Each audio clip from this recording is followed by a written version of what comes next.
والصلاة والسلام على سيد الأنبياء وأشرف المرسلين خاتم النبيين بطه وياسين أبي القاسم محمد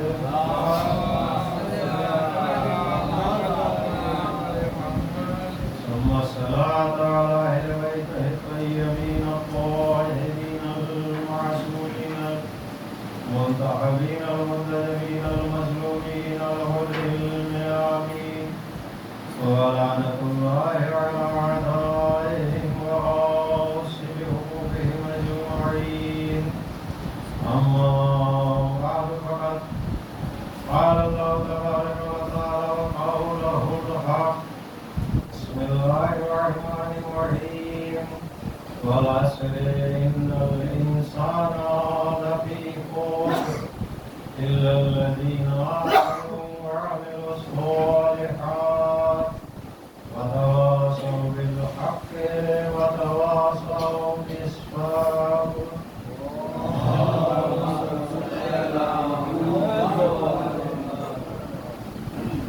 سعودہ سے گزارش ہے سورۃ فاتحہ مرحوم سید عباس حیدر ابن سید آفتاب حیدر کی طرف سے.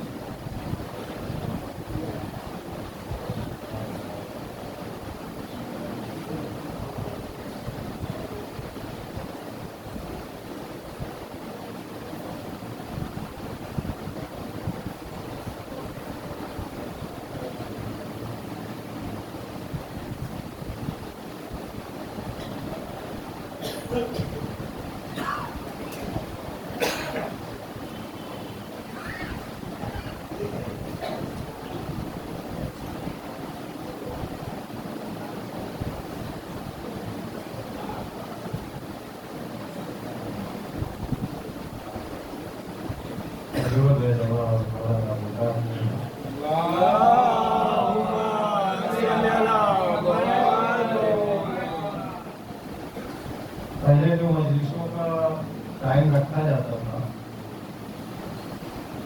9 بجے 9:30 بجے 10 بجے تاکہ لوگ آ جائیں. وجہ یہ ہوتی تھی کہ مسجدیں خالی رہتی تھی نمازیوں سے. اور ابھی ماشاءاللہ سے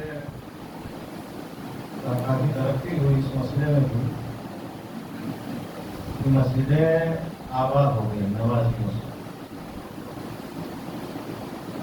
تو دیکھا گیا کہ جب مسجد بھری ہے نماز کے وقت تو 8-9 بجے کے بجائے نماز کے بعد کی مجلس کا اعلان کیا ہے اور نماز کے بعد ہونے لگا. لیکن مومنین ایک ہوشیار ہے، ان کو مجلس نہیں آنا اور نماز پڑھ کے بھاگ جائیں گے. ابھی مجمع 2 حصوں میں تقسیم ہو گیا. ایک وہ جو اپنے آپ کو صرف نمازی سمجھتا ہے اور ایک وہ جو اپنے آپ کو صرف عزادار سمجھتا ہے. جس طرح سے رسول کے بعد اسلام کو 2 حصوں میں تقسیم کر دیا گیا، یہ یوں کہا جائے کہ مسلمان 2 حصوں میں تقسیم ہو گئے. ایک قرآن لے کے بھاگ گیا اور ایک اہل بیت کو لے کے بیٹھ گئے. نتیجہ کیا ہوا؟ نہ ان کو کچھ ملا نہ ان کو کچھ ملا.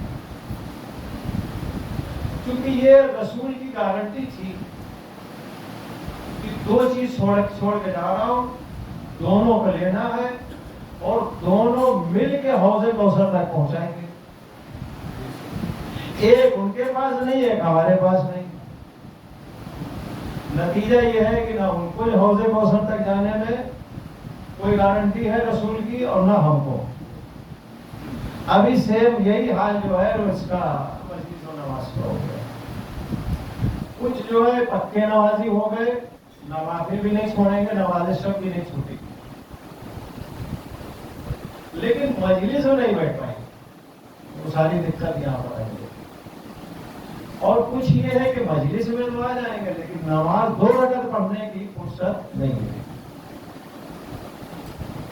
میں کچھ اور سوچ کے آیا تھا کہ یہی حالت کم و بیش ہر جگہ ہے.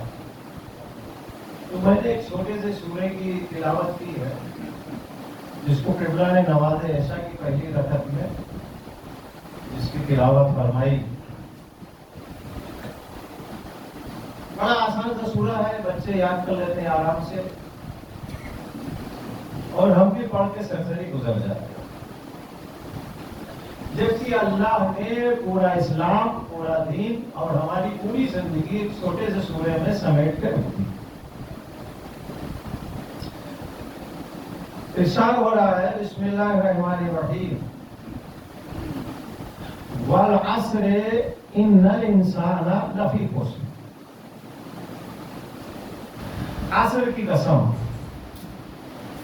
دیکھیں قسم کب کھائی جاتی ہے یا کس کی کھائی جاتی ہے قسم؟ ہم آپ قسم تب کھاتے ہیں کہ جب سامنے والا یقین نہیں کرتا اور وہ تھوڑا تذبذب اور شک کی حالت میں رہتا ہے، پتہ نہیں صحیح بول رہے ہیں نہیں بول رہے ہیں، تو وہ فوراً اللہ کی قسم، رسول کی قسم، امام حسین کی قسم. اچھا ایک بات آپ نے دھیان دیے، کائنات کا خالق اللہ ہے، بے دھڑک لوگ جھوٹ بات پہ بھی قسم اللہ کی کھا جاتے ہیں، اور خالق مجازی ماں باپ ہے، کہنے پر بھی لوگ ماں باپ کی قسم نہیں کرتے. خالق کی قسم سب کھا جائیں گے، کبھی کبھی جھوٹ بھی، لیکن والدین کی قسم سچ بات میں بھی نہیں کھائیں گے اور کہنے کے بعد بھی نہیں کھائیں گے. یعنی ہم نے مزاج یہ بنا رکھا ہے کہ خدا کی حیثیت اور اہمیت ہمارے والدین کے برابر بھی نہیں ہے. دیکھیں ہم زبان سے کچھ کہیں، عمل ہمارا کچھ اور بتا رہا ہے. میں عمل کی بات کر رہا ہوں. اللہ قسم کب کھاتا ہے؟ یہ تو ہمارا مزاج ہو گیا. اللہ قسم اس لیے نہیں کھاتا ہے کہ تم لوگوں کو یا بندوں کو اللہ کی بات پہ شک ہے، تذبذب ہے، آگے پیچھے ہو رہا ہے، مانے نہیں مانے، سچ بول رہا ہے جھوٹ بول رہا ہے. نہیں، اللہ قسم تب کھاتا ہے یا تو جس بات کو کہہ رہا ہے اس میں زور پیدا کرنا ہے، اور یا جس کی قسم کھا رہا ہے اس کو اہمیت دینا ہے. اب یہاں پر دونوں میں سے جو بات بھی آپ مان لیجئے، اگر یہ آپ سمجھیے کہ اللہ اپنے بیان کو زور دینے کے لیے قسم کھا رہا ہے تو اس میں کیا ہوگا؟ اللہ کہہ رہا ہے وَالْعَصْرِ إِنَّ الْإِنسَانَ لَفِي خُسْرٍ. عصر کی قسم، بے شک انسان گھاٹے میں ہے. یعنی لفظ کھاتے کو پروردگار عالم زور دے کے بیان کرنا چاہ رہا ہے. یہ نہیں سمجھنا کہ کوئی گھاٹے میں ہے یا تم فائدے میں ہو باقی سب گھاٹے میں. نہیں، اللہ نے ایک کلی اور ایک عام بات کہی والعصر. اچھا آپ دیکھیں، ایک نہیں دو تاکید. پہلی قسم کھا کے بیان کر رہا ہے اور دوسری تاکید اننا، بے شک، یعنی شک و شبہ کی کوئی گنجائش نہیں ہے. سب سے پہلے یہ کہ کلام الہی میں شک نہیں. دوسرے اللہ قسم کھا کے کہہ رہا ہے کلام اور وزنی ہو گیا. پھر اللہ نے لفظ انا کا استعمال کیا، بے شک. اس کا مطلب یہ ہے کہ اب کلام اتنا وزنی ہو گیا ہے کہ تم اس کے وزن کا اندازہ نہیں لگا سکتے، اس کی اہمیت کا اندازہ نہیں لگا سکتے. پروردگار عالم کیا بات بتانا چاہ رہا ہے. اب اگر دوسرا پہلو لے لیا جائے کہ جس کی قسم کھا رہا ہے اس کو اہمیت دینا چاہ رہا ہے، تو اللہ نے یہاں پر کسی انسان کی قسم تو کھائی نہیں. دیکھیں اللہ کے بعد کائنات میں اگر دوسرے نمبر پہ کوئی مخلوق ہے تو رسول ہے. تو اللہ اگر قسم کھاتا تو رسول اللہ کی کھاتا، مولا علی کی کھاتا، بی بی فاطمہ زہرا کی کھاتا، حسنین کی کھاتا. کیوں؟ اس لیے کہ یہی وہ ذوات گرامی ہے کہ جو خدا کے بعد ہے، کائنات سے افضل ہے، خدا کے بعد ہے. تو اب کائنات سے افضل جو چیز ہو اس کی کم سے کم خدا کو قسم کھانا چاہیے. نہیں، اللہ نے قسم کس بات کی کہی؟ والعصر، عصر کی قسم. اب عصر کیا ہے؟ آپ تو نمازیں پڑھتے ہیں، اچھے سے نام یاد ہے؟ فجر، ظہر، عصر، مغرب، عشاء. تو عصر جو ہے یہ ایک وقت کا نام ہے. عصر کی قسم، انسان گھاٹے میں. اب آپ ذرا جناب آدم سے لے کر اور خاتم المرسلین تک ایک دورہ کر لیجئے تاریخ کا، کہ آدم سے لے کر آخری نبی تک کوئی ایسا وقت گزرا ہے کہ عصر کے وقت کچھ خاص ہوا ہو. بھئی میں نے تاریخ انبیاء بھی دیکھی ہے اور رسالت مآب کی حیات طیبہ بھی دیکھی. مجھ کو کہیں ایسا نہیں لگا کہ کسی نبی کے زمانے میں عصر کے وقت کوئی اتنا بڑا حادثہ یا واقعہ ہوا ہو کہ پروردگار عالم جس کی قسم کھا رہا ہے اگر تاریخ میں عصر کا وقت مشہور ہوا ہے تو سن 61 ہجری میں ہوا ہے. پروردگار عالم نے سن 61 ہجری روز عاشور امام حسین کے عصر کے وقت کی قسم کھا کے ساری کائنات کو یہ بتا دیا کہ سب انسان گھاٹے میں ہے سوائے اس کے کہ جس کے پاس حسین ہو یا جو حسینی ہو جائے. مرتبہ درود بھیجے محمد و آلہ.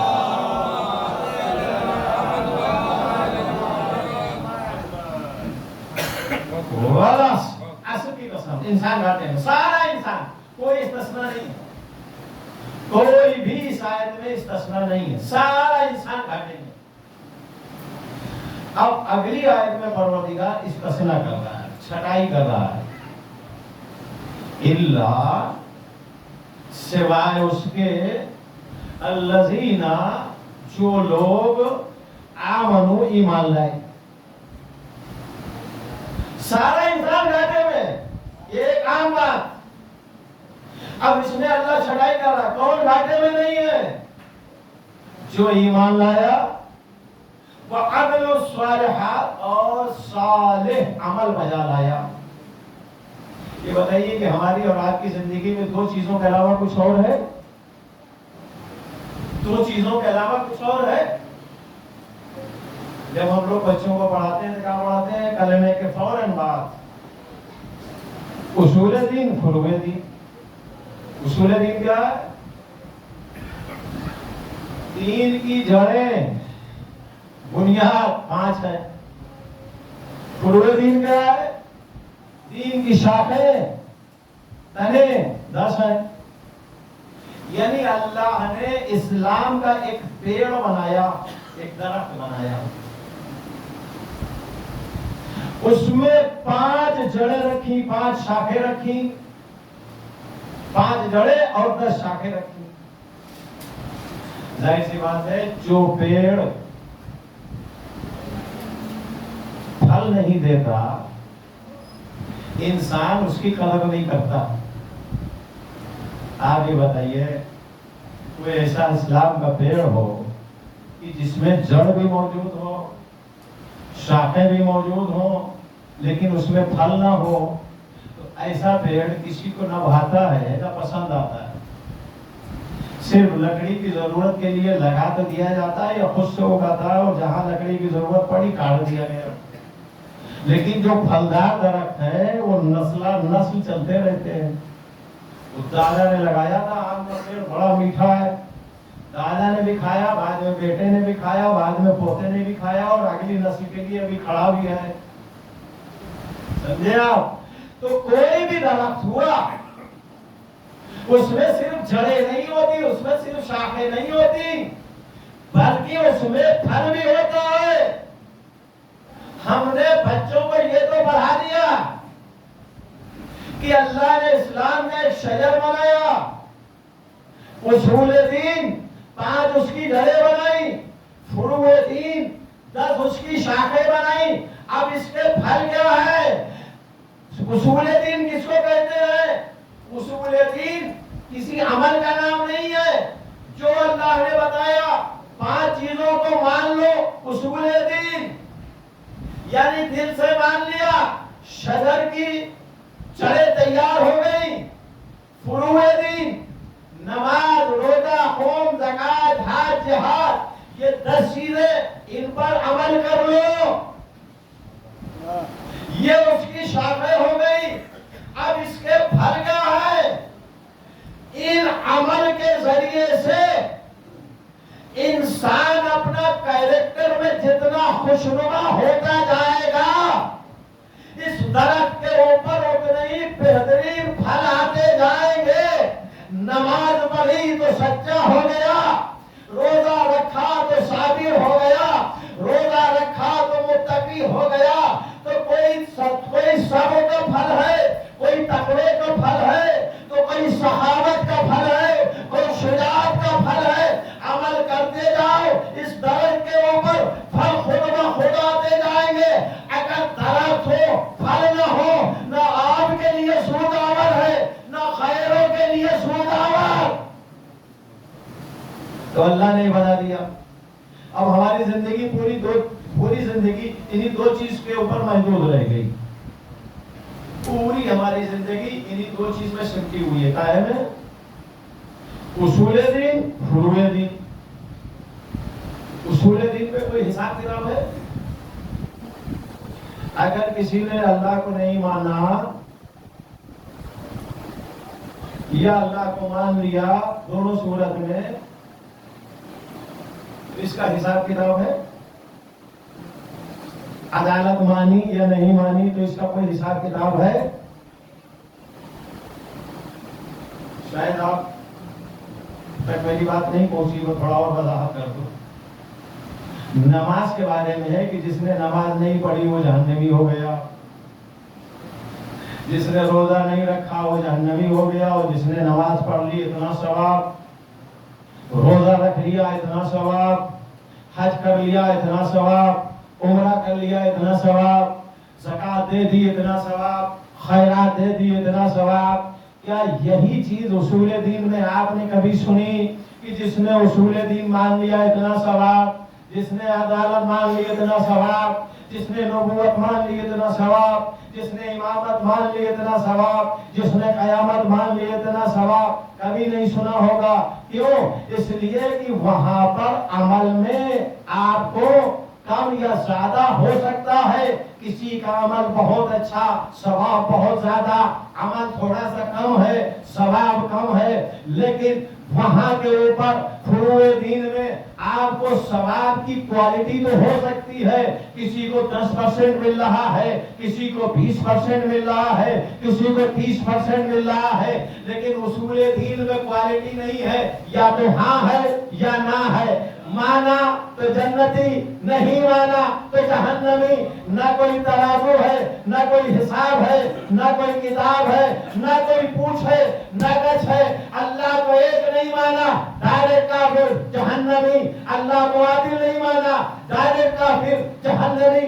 اگر رسول کی رسالت کا اعلان نہیں کیا، ڈائریکٹ کافر جہنمی. قیامت سے انکار کر دیا، ڈائریکٹ کافر جہنمی. وہاں اعمال کی کوالٹی نہیں ہے. ہاں ہے تو جنتی، نہیں تو سیدھے جہنمی. لیکن فروع دین میں کوالٹی ہے. مسجد میں 10 لوگ نماز پڑھنے آئے، 200 کا ثواب برابر نہیں ہے. ایک ہی وقت میں نماز پڑھ رہے ہیں، 10 لوگ نماز پڑھ رہے ہیں، ایک ہی نماز ہے، مسجد ایک ہے، پیش نماز ایک، سب کچھ ایک ہے، لیکن 10 لوگوں کی نماز کے ثواب میں فرق ہے. کیوں؟ کوالٹی کے اوپر. جیسی تمہاری نیت، اللہ والوں کی نیت، جیسی تمہاری نیت ویسے عمل، جیسا عمل ویسا ثواب. فرشتے جو ہے اس بات میں بڑے پریشان ہیں. ابھی وہ کیونکہ 3 شعبان کی میں نے محفل پڑھی تھی تو اس میں اسے کرا گیا اور یہ بات یہ بھی یاد آ گئی. بار بار اللہ سے کہتے تھے پروردگار تو کچھ لوگوں کو بہت زیادہ ثواب دے دیتا ہے، چھوٹا سا عمل ثواب اتنا سارا. پروردگار یہ بات میری سمجھ میں نہیں آتی. ایسا آپ کی بھی سمجھ میں نہیں آئی ہوگی. رسول اللہ کی حدیث آپ نے نہیں سنی؟ رسول اللہ نے کیا ارشاد فرمایا؟ ضربۃ علی یوم الخندق افضل من عبادت الثقلین. علی کی خندق کے دن کی ایک ضربت کائنات ثقلین کی عبادت سے بھاری ہے. آپ یہ بتائیے کہ ثقلین میں کیا ہے؟ ثقلین میں ہم انسان ہے نہیں ہے؟ انسانوں میں ولی اللہ ہے یا نہیں ہے؟ ولیوں میں نبی ہے یا نہیں ہے؟ نبیوں کے علاوہ رسول ہے یا نہیں ہے؟ رسولوں کے علاوہ اولو العزم ہے کہ نہیں ہے؟ اسی ثقلین میں فرشتے ہے یا نہیں ہے؟ انہی فرشتوں میں جبرائیل ہے یا نہیں؟ میکائیل ہے یا نہیں؟ اسرافیل ہے یا نہیں؟ اسی کائنات میں جنات ہے یا نہیں؟ دوسری مخلوق ہے یا نہیں؟ اللہ نے یہ نہیں کہا انسانوں سے افضل، یہ نہیں کہا ملائکہ کی عبادت سے افضل، یہ نہیں کہا جن و انس ملا کے عبادت سے افضل، ثقلین سے افضل.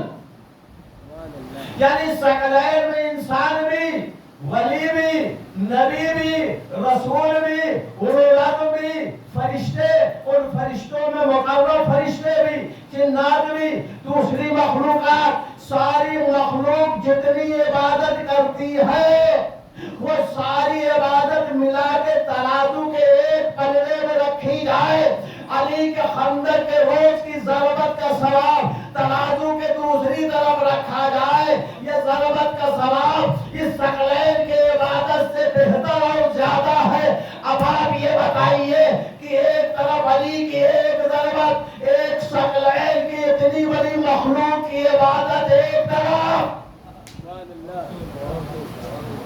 اس کا وزن اس سب سے زیادہ. یہ بات کس طرح سمجھ میں آئے گی؟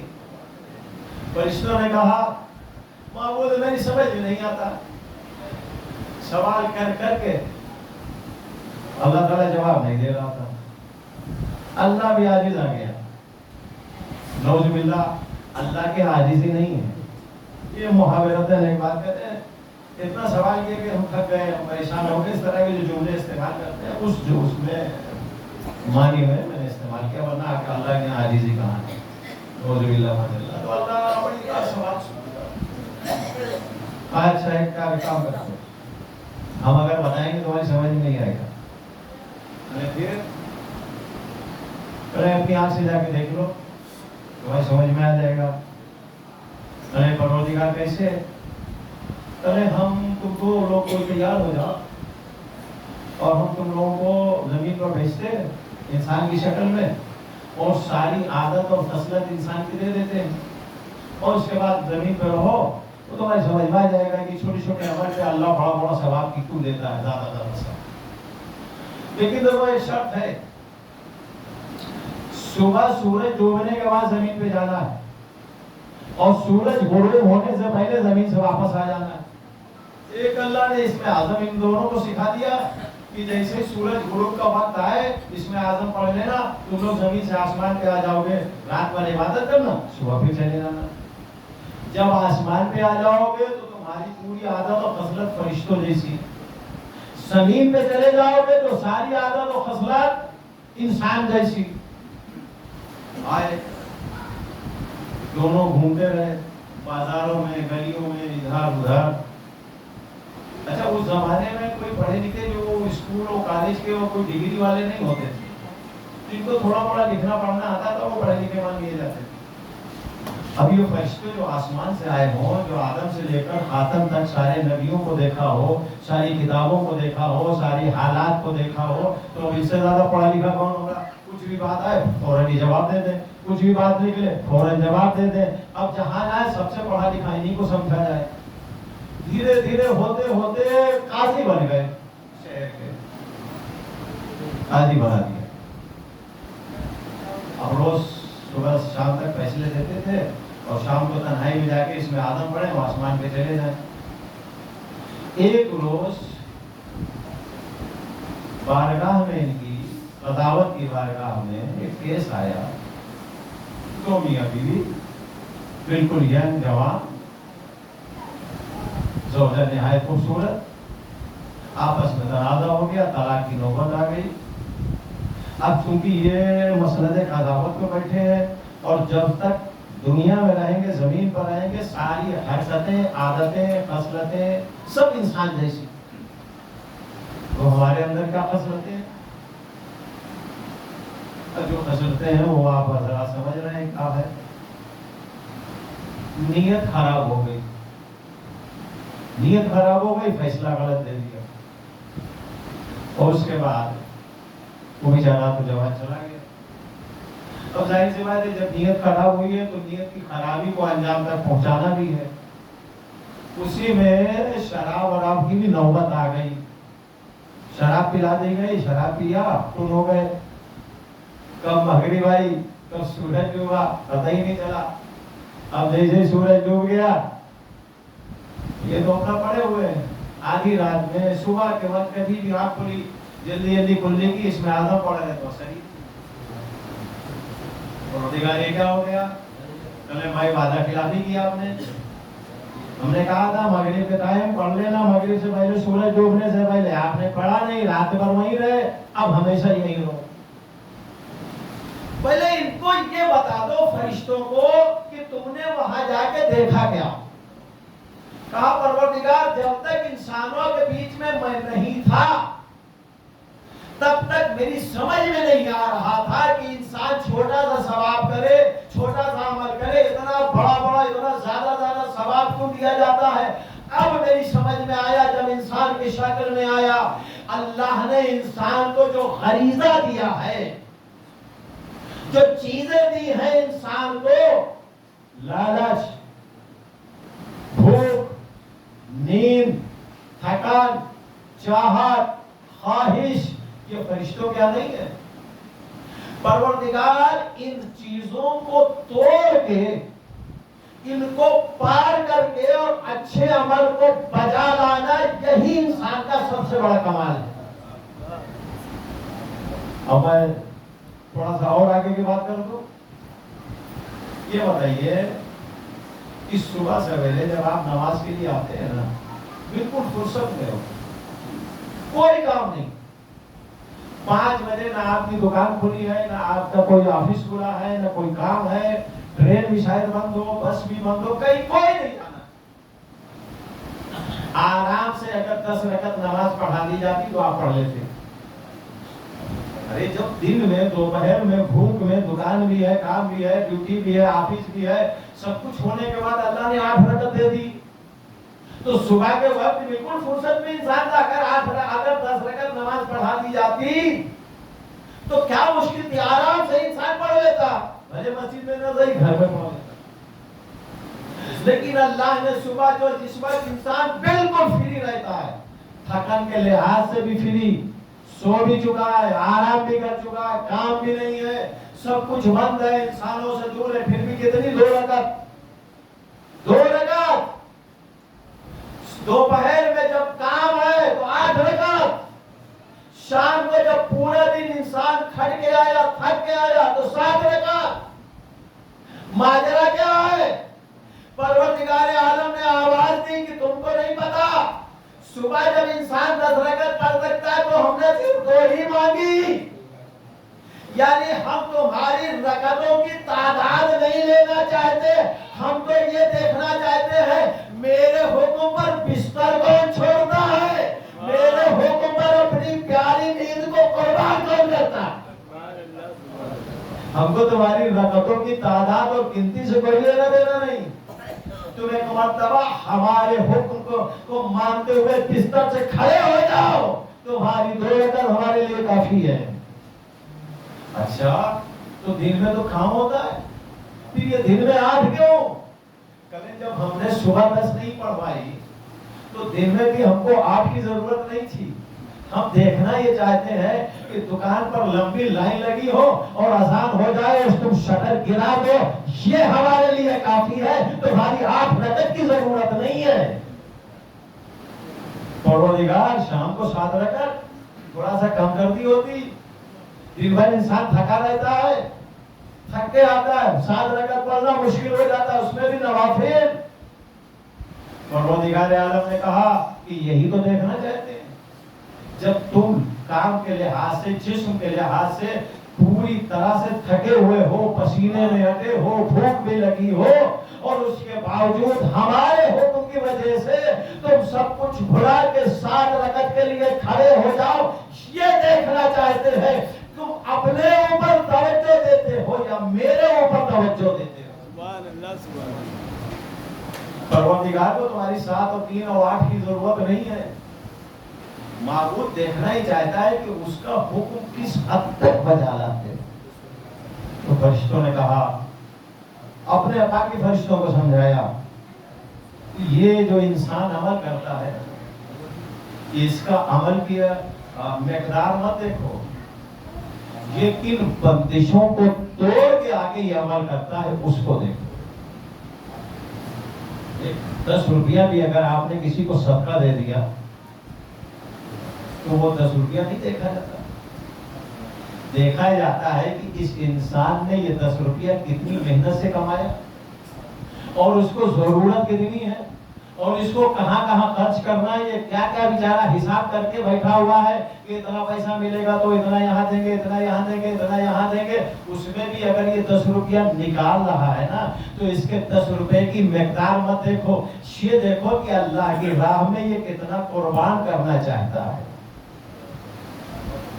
پروردگار عالم نے کیا کہا؟ پورا اسلام 2 چیزوں میں سمیٹ دیا، اصول دین، فروع دین، اس سے آگے اسلام نہیں۔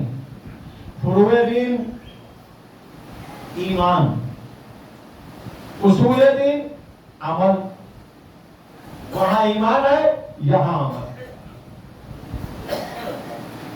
اب قصہ ہوتا باقی آگے کیا ہوا لوگوں کو فکر ہوگی تو وہ بھی بتا دو۔ اللہ نے کہا دیکھو بھائی غلط تو تم نے کیا، جیسے انسانوں کو عذاب دیتے ہیں سزا ملتی تم کو بھی ملے گی، لیکن تمہارے لیے چھوٹ یہ ہے کہ تم چاہے دنیا کی سزا لے لو یا آخرت کی۔ تو انہوں نے دیکھ لیا، ان کو پتا تھا کہ آخرت کی کوئی لمٹ نہیں ہے، ان لمیٹڈ ہے۔ آج کل ان لمیٹڈ بہت ساری چیزیں چل رہی ہیں، کار ان لمیٹڈ، نیٹ ان لمیٹڈ، پتہ نہیں کیا کیا سب ان لمیٹڈ چل رہا ہے۔ تو دنیا کسی نہ کسی دن ختم ہو جائے گی، 100 سال، 1000 سال، 500 سال، 2000 سال، کبھی نہ کبھی ختم، اس کو ختم ہونا ہی ہونا۔ لیکن محشر و قیامت ابھی نہیں، ہمیشہ رہے گا۔ تو وہاں کا اگر عذاب ہم نے لیا تو ہمیشہ عذاب میں، کوئی ختم ہونے کی امید ہی نہیں۔ کم سے کم یہاں امید تو ہے کہ کبھی ختم ہوگا، کبھی ختم ہوگا۔ انسان ختم ہونے کی امید میں پتہ نہیں کتنے 1000 سال جی لیتا ہے، وہاں تو امید بھی نہیں ہے۔ انہوں نے کہا کہ پروردگار دنیا والا عذاب دے دے، بہرحال ابھی بھی وہ ہاروت و ماروت یہاں دنیا میں وہ عذاب میں مبتلا۔ اب آئیے بتائیے، اللہ نے جب اپنے فرشتوں کو نہیں بخشا، ایک عمل کیا تھا نا، اگر توبہ اللہ کر لیتے اللہ معاف کر دیتا، کیا حالت تھا؟ کسی کو پتہ بھی نہیں چلتا کہ اللہ نے اپنے فرشتوں کو معاف کیا، لیکن نہیں، اللہ کے عدالت ہے۔ اس عدالت کے زد میں چاہے انسان آ جائے یا فطرس آ جائے، ہاروت آ جائے یا ماروت آ جائے، اس عدالت کے زد میں جو بھی آ جائے گا کچھ نہ کچھ ہونا ہی ہے، سزا ملے گی۔ آپ سوچیں کہ جب فرشتے ایک غلطی کر کے بھی سزا سے بچ نہیں سکتے، تو ہماری زندگی جو صبح سے لے کر شام تک یا پیدائش سے لے کر اور مرنے تک ساری گناہوں میں آلودہ ہو، اور اس کے باوجود ہم کو یہ امید ہو، یہ فکر ہو نہیں اللہ معاف کر دے گا، وہ تو غفور ہے، وہ تو رحیم ہے، وہ تو رحمان ہے، وہ تو یہ ہے، وہ تو وہ ہے۔ یہ ساری چیزوں کے ساتھ ساتھ آپ کو نہیں پتا ہے اللہ عادل بھی ہے۔ اللہ نے بھی جہنم بنائی کس کے لیے؟ اللہ نے حساب کتاب رکھا کیوں ہے؟ محشر کے بیچوں بیچ جو دھرم کاٹا لگایا کیوں ہے؟ میزان کے نام پر۔ میزان سارے زندگی کا عمل ایک ساتھ تو دیا جائے گا۔ پورے صراط کیوں ہے؟ یہ سب اس لیے ہے کہ تاکہ آپ نے جو بھی کیا ہے اس کو دیکھ لو، اور اس کے بعد میں اللہ کیا کرتا ہے وہ آپ اور اللہ کے بیچ کا ہے۔ اور اب یہ بھی ایک سوال کیا جاتا ہے، اور ظاہر سی بات ہے مسلم ہے، آل محمد علیہ السلام شفیع ہیں، شافع ہیں، آخر وہ کس دن کام آئیں گے؟ شفاعت نہیں کریں گے تو یہ بھی عجیب سوال ہے، اس سے انکار نہیں۔ شیعہ کا بنیادی عقیدہ ہے اہل بیت شفاعت کریں گے، شافعی ہے، اور صرف اہل بیت ہی نہیں، روایت تو بہت ساری ہیں، مولانا بیٹھے ہوئے ہیں، آپ کے مسجد کا پیش نماز یہ بھی شافعی ہے، شفیع ہے۔ ایک عالم کم سے کم 70 لوگوں کی روز محشر شفاعت کر سکتا ہے۔ اسی لیے کہا جاتا ہے کہ کبھی کبھی بھولے پڑ کے مسجد میں جا کے نماز پڑھ لیا کرو، مولانا کو شکل دکھا دیا کرو، اس لیے کہ روز محشر میں جو ہو سکتا ہے سب چھوڑ دیں، تو آخر مولانا کے پاس چلے جانا، کہنا کہ آپ کے پیچھے کبھی کبھی نماز پڑھنے آتے تھے، شکل یاد ہے نا آپ کو؟ ہاں یاد ہے۔ مولانا سب نے ساتھ چھوڑ دیا، تھوڑا سا کم پڑ رہا ہے، ذرا سا آپ کہہ دیجیے۔ ہو سکتا ہے بھائی مولانا منظور صاحب ایسے ہوں تو 70 کے 140 کا شفاعت کروا دیں، ایک بیچارے اتنے رحم دل آدمی ہے۔ ایک درود بھیجے محمد والے محمد۔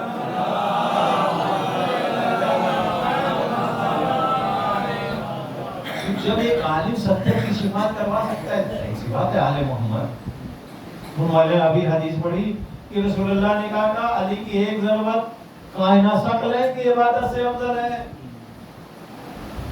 اگر میرا عقیدہ اور شیعوں کا عقیدہ سب کا یہی ہے، خدا کی قسم آدم سے لے کر قیامت تک سارا گنہگار انسان اگر ایک طرف کھڑا ہو جائے اور اس کی شفاعت کے لیے علی صرف خندق کی ضربت کا ثواب اگر دے دے تو سارا انسان بخش دیا جائے گا اور علی کا ثواب بچا رہ جائے گا۔ لیکن ایک بات سنیے، وہ علی جو عدالت میں کمی نہ آئے اس کی وجہ سے علی نے اپنا دعویٰ واپس لے لیا ہو، وہ یاد ہے جب دربار میں گئے اور قاضی کھڑا ہو گیا تو مولا نے کہا کھڑا کیوں ہو گیا؟ ارے کہنے آپ وقت کا خلیفہ ہیں، کہنے میں اپنا دعویٰ جو ہے واپس لیتا ہوں، اس لیے کہ اب اگر تو نے میرے حق میں فیصلہ دیا تو یہ یہی سمجھے گا کہ یہ روب میں آ کے منصب کے ڈر سے اس نے جو فیصلہ دیا۔ جو علی اتنا بڑا عادل ہو، اتنا بڑا عادل ہو کہ عدل کا نام علی پڑ جائے، عادل نہیں، عادل کس کو کہتے ہیں؟ عدالت کرنے والے کو، اور عدل کیا ہے؟ وہ عدالت عدل ہے۔ علی کا نام عادل نہیں ہے، علی کا نام عدل ہے، مطلب سمجھے؟ یعنی اگر عدالت کا کوئی تصویر دیکھنا ہے، کوئی مجسمہ دیکھنا ہے، کوئی صورت دیکھنا ہے تو علی کو دیکھ لو، علی کا ایک ایک عمل عدالت سے خالی نہیں۔ جو علی اتنا بڑا عادل ہو، اس علی کے سامنے جس نے زندگی میں ایک نماز نہ پڑھی ہو اور جا کے کہے یا علی آپ ہماری شفاعت کر دیجئے، وہ نماز میں تھوڑا سا پھنس گئے، مولا علی کا پوچھیں گے یہ بتاؤ کتنی نمازوں میں دشواری ہے؟ اگر آپ نے کہا کہ 4-6 نماز کا مسئلہ ہے، ایک ہفتے کی نماز کا مسئلہ ہے، مہینے بھر کی نماز کا مسئلہ ہے، سال بھر کی نماز کا مسئلہ ہے، تو ایک مرتبہ یہ سوچیے کہ ہاں بھائی بات تو صحیح ہے، 60 سال کی زندگی میں ٹوٹل ملا کے سال بھر کی اس کی نمازیں اگر رہ گئی ہیں، مصیبت میں، بیماری میں، پریشانی میں، سفر میں، پروردگار چھوڑ دے، اتنا ہمارا عمل لے لے، وہ ضرورت والا اس کو بات کر پار کر ہو گئی شفاعت۔ لیکن ایک شخص گیا علی کے پاس، یا علی شفاعت کر دیجئے، بولے مسئلہ کہاں اٹکا؟ کہے نماز میں، بولے کتنی باقی؟ کہے ایک بھی نہیں پڑھی، زندگی کی ساری باقی، یہ بتاؤ اللہ سے پہلے کیا علی غضبناک نہیں ہوں گے؟ ارے بندے خدا، کبھی مجھ کو مولا سمجھ کے 2 رکعت نماز پڑھ لی ہوتی، تیرا آقا اور مولا ایک رات میں 1000 رکعت نماز پڑھتا تھا۔ جس کا مولا ہر رات 1000 رکعت نماز پڑھے، اس کا چاہنے والا 2 رکعت نماز بھی لے کے نہیں جا رہا ہے۔ ایک آدمی گیا روزے محشر، مولا پھنس گئے، شفاعت کر دیجئے۔ آپ تو شفیع ہے، شفاعت کرنے کے لیے اللہ نے آپ کو رکھا ہے۔ کہنے کہاں پھنسے؟ بولے روزے میں۔